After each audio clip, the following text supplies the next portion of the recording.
UMKM korban dampak COVID-19 mendatangi Bank Rakyat Indonesia Cabang Bantul dalam rangka mendampingi salah satu rekan kita sesama UMKM yang mereka adalah tidak bisa menjalankan usaha dengan normal itu karena dampak COVID-19.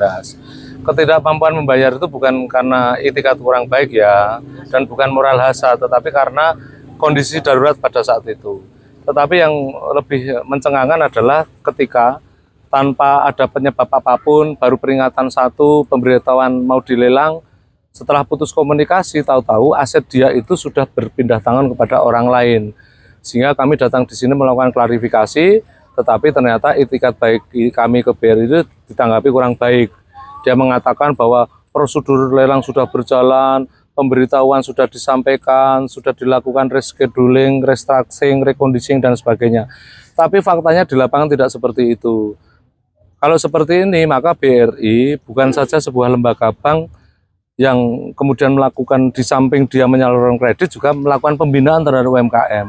Kalau seperti ini, yang dia lakukan hanya murni terkaitan dengan urusan pinjam-meminjam saja, sehingga kami UMKM Komunitas UMKM DIY sangat menyesalkan sikap dari BRI Cabang Bantul, dan ke depan kita terus harus melakukan perlawanan baik secara hukum maupun secara non-hukum atau sosial.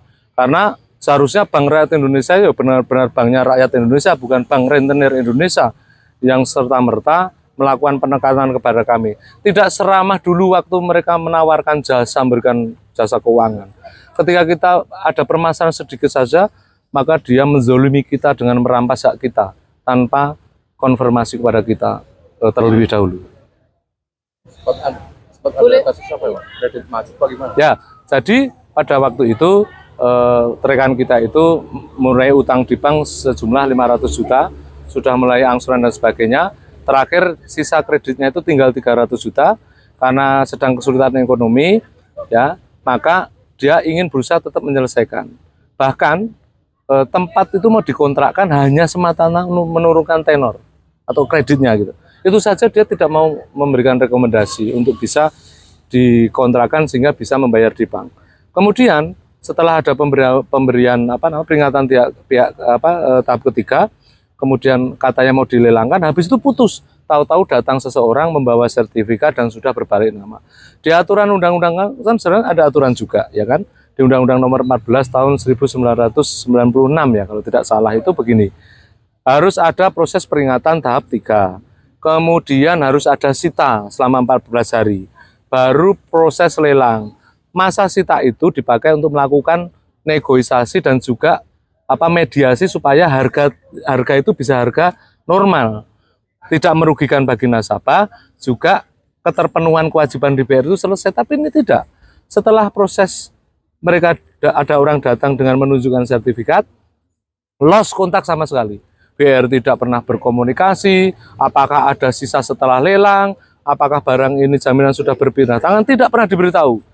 Oleh karena itu, kami datang di sini melakukan klarifikasi, ternyata tanggapannya seperti itu. Ya sudah, kita akan menggunakan upaya hukum dan juga kita akan melaksanakan gerakan-gerakan yang intinya akan membantu UMKM yang saat ini dizolimi oleh pihak Bank BRI. Ada berapa UMKM? Yang daftar, yang kalau anggota kita sesuai dengan Pokja dampak gempa bumi 2006 ada 20.000 anggota yang terdata.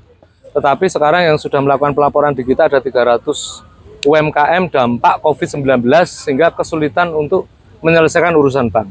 Penyelesaian ini bukan berarti ngempang, tetapi minta mohon dilakukan kebijakan lagi, apakah di restruct, rescheduling, reconditioning, dan sebagainya, sehingga dengan kemampuan bayar yang saat ini bisa menyelesaikan sesuai dengan amanah Undang-Undang Nomor 4 Tahun 2023 yang PP-nya belum keluar. Insya Allah kami UMKM dapat undangan nanti di bulan Juni dengan Wakil Presiden dengan Komisi 6 DPR RI untuk kemudian berdiskusi supaya nanti PP segera keluar sehingga penyelesaian terkait dengan teman-teman korban dampak COVID-19 itu bisa cepat selesai urusannya. Jadi ini akan dibawa ke Presiden nantinya? Ya, Wakil Presiden, Wapres. Aksi penyegelan nanti ya? Hari ini setelah itu sebagai salah satu bentuk simbolis aksi kesewenang-wenangan yang dilakukan, kemudian masyarakat juga harus sadar bahwa jangan sampai masyarakat atau orang-orang yang punya duit itu memanfaatkan situasi, ya. penderitaan kita itu untuk kepentingan pribadi, maka nanti kita akan mendatangi objek yang disengketakan itu, untuk kemudian kita akan orasi dan tempat itu dalam pengawasan UMKM sampai dengan kita mendapatkan keadilan yang sebenarnya. Karena yang berhak untuk melakukan eksekutorial itu adalah pengadilan, dan selama ini dia tidak bisa serta-merta untuk mengosongkan tempat itu karena belum ada pemberitahuan. Ya kita lawan lah. Lalu hasil dialog tadi apa? Akhirnya nihil, dia bertahan kenceng dengan narasi bahwa itu prosesnya sudah benar, sesuai aturan. Katanya sudah pemberitahuan, padahal beliau bicara sendiri belum pernah sama sekali ada surat yang masuk. Kalau ada, saya tanya buktinya mana, tidak ditunjukkan. Kemudian saya tanya apakah ada proses mediasi lagi nanti untuk penyelesaian, tidak ada. Ya sudah, kita akan melakukan perlawanan, baik secara hukum maupun secara sosial ya. Kita akan berjuang bersama. Intinya UMKM DIY harus bangkit. Tidak hanya logo naik kelas, tetapi ternyata tidak naik kelas, tapi malah nungsep dan tidak ada keterbiayaan terhadap UMKM penanganannya ya. Asetnya Bapak ini. Ya, asetnya. Itu. Boleh diwawancara.